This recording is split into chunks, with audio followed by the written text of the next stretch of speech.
کرتے تھے۔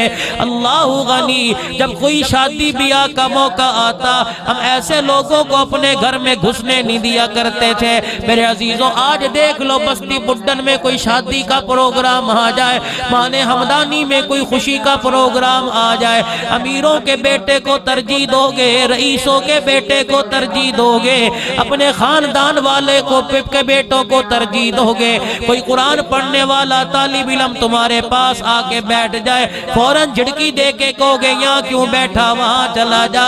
میرے عزیزو یہ تم طالب علم کی توہین نہیں کر رہے بلکہ خدا کے قرآن کی بے عزتی کر رہے ہو۔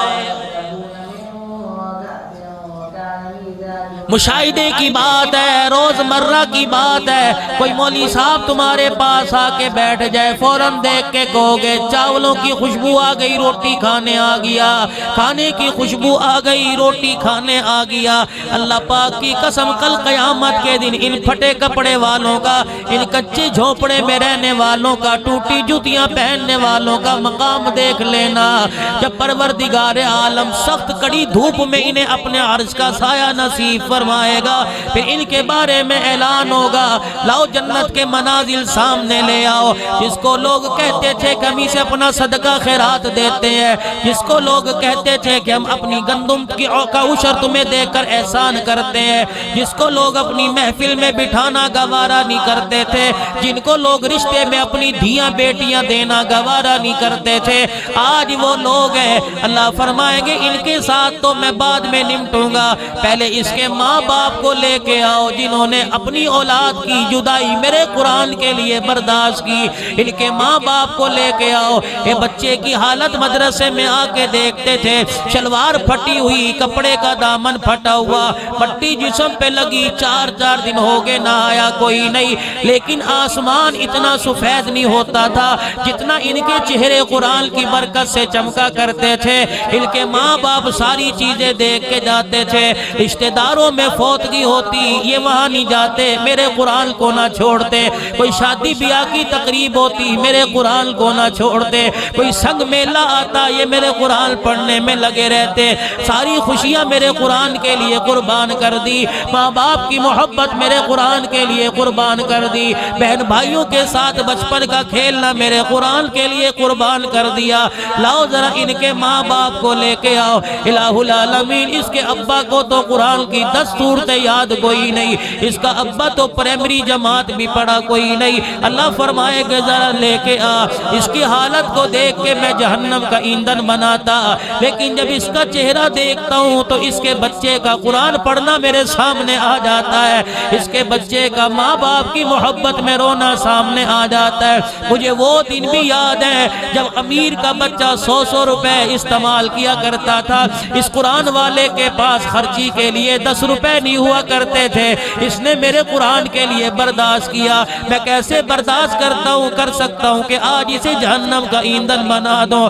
اللہ فرمائیں گے ان کے ماں باپ کو لے کے آؤ، بحر نور میں ذرا انہیں غسل کروا کے لے کے آؤ، جاؤ فرشتو جنت کے ریشمی جوڑے لے کے آؤ، جاؤ فرشتہ ذرا جنت کے کنگن لے کے آ، پھر نور کے موتیوں کا تاج لے کے آ۔ بستی بڈن والوں کیا عالم ہوگا جب تیرے میرے جیسے ان پڑھ کے لیے فرشتے نور کے موتیوں کا تاج لے کے آئیں گے۔ اللہ فرمائیں گے اسے میرے عرش کے سامنے لاؤ، مہمان خصوصی پروردگار عالم ہے، ادھر آدم صفی اللہ موجود ہوں گے، ابراہیم خلیل اللہ موجود ہوں گے، اسماعیل ذبیح اللہ موجود ہوں گے، اور موسیٰ کلیم اللہ موجود ہوں گے، سارے نبی اللہ کے عرش کے سامنے ہوں گے، سونا محمد مصطفیٰ صلی اللہ تعالیٰ علیہ وسلم بھی سامنے ہوں گے۔ اللہ فرمائیں گے ذرا فرشتوں اس ان پڑھ کے سر پر ذرا تاج تو رکھو۔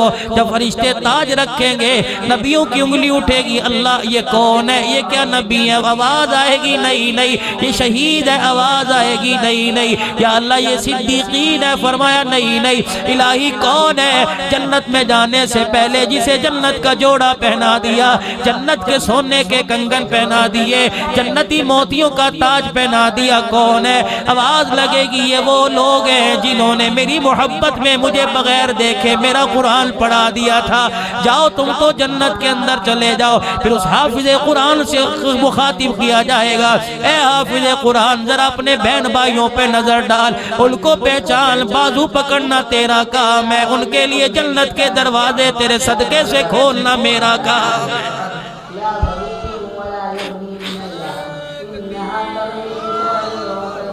اللہ پھر میرے عزیزو اسی بچے کو جس کو پگڑی باندھنے کا ڈھنگ نہیں آتا، کہاں اس کا رومال، کہاں اس کی چادر، شلوار کا ایک کونا کہاں، دوسرا اس کا کونا کہاں۔ میرے عزیزو تیرا بچہ سکول پڑھنے جائے، اماں رات کو کپڑے استری کر کے رکھ دیتی ہے۔ میرے عزیزو یا استری تو بہت دور کی بات ہے، 8 دن بعد دھونے کے لیے جنہیں صابن ملتا ہے۔ اللہ غنی، تیرا بچہ سکول پڑھے، اماں نیچے نہیں سونے دیتی بلکہ سینے کے پر سلاتی ہے۔ ذرا ان قرآن پڑھنے والوں کو دیکھو تو صحیح، نہ گرمی کی پرواہ نہ سردی کی پرواہ۔ تیرا بچہ سکول پڑھے، یو پی ایس کی سہولت موجود ہے، جنریٹر کی سہولت موجود ہے، الیکٹرک فین کی سہولت موجود ہے، بجلی چلی گئی پنکھے کی سہولت موجود ہے۔ اس قرآن والے کو دیکھ، مچھروں میں پڑا، پسینے میں شرابور ہے، جس کے پسینے کے قطرے زمین پہ گرتے ہیں، مٹی جسم کپڑوں کے ساتھ لگ جاتی ہے۔ اللہ کی قسم اتنی محبتیں، اتنی دنیا کی سہولتیں قرآن کے لیے برداشت کر رہا ہے۔ بچہ سکول پڑھنے والا رات کو سو جائے، اماں اٹھا کے ماتھے پہ پیار کر کے دودھ منہ کو لگاتی ہے، صبح تُنے سکول پڑھنے جانا ہے۔ ان قرآن والوں کو دودھ پلانے والا کوئی نہیں۔